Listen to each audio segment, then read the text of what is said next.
আজকে আলেমদেরকে বলতেছে হলো রাজাকার। কালকে শুক্রবার দিনে সকালে একজন বলতেছে হলো আলেমরা রাজাকার। আমার বিষয়টা খুব খারাপ লাগে। আমার বয়স হলো কতদিন, সেদিন আমি জন্মগ্রহণ করলাম, আর আজকে আমি রাজাকার হয়ে গেলাম। আমি রাজাকার। একটা আলেম ছাড়া আপনার বিবাহ হয় না। আলেম যদি বিবাহ না দেয়, যে সন্তান হবে সন্তান হবে যারের সন্তান।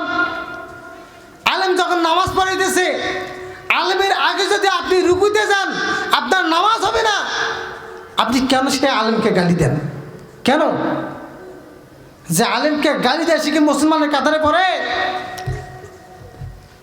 প্রত্যেকটা নবী রাসূলের যে দায়িত্ব ছিল, এই দায়িত্ব পালন করে কারা?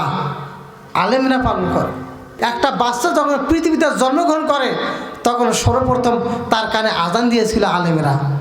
5-6 বছর যখন বয়স হয়, তাকে কোরআন শিক্ষা দিয়েছে কারা? আলেমেরা। যখন যুবক হয়েছেন, তখন বিবাহ দিয়েছে আলেমরা। এমনকি শেষ দুনিয়া ত্যাগ করে আপনি চলে গিয়েছেন, সেই জানাজা করেছে আলেম। মৃত্যুর পরে আপনার কবরে দোয়া করতেছে আলেম। আপনি আলেমের বিরুদ্ধে কেন গেছেন? আপনার কপাল পুড়ে গেছে। লিখে রাখেন, যারা আলেমদের বিরুদ্ধে চলে যাবে, এদের ধ্বংস ছাড়া ভালো কিছু আশা করা যায় না।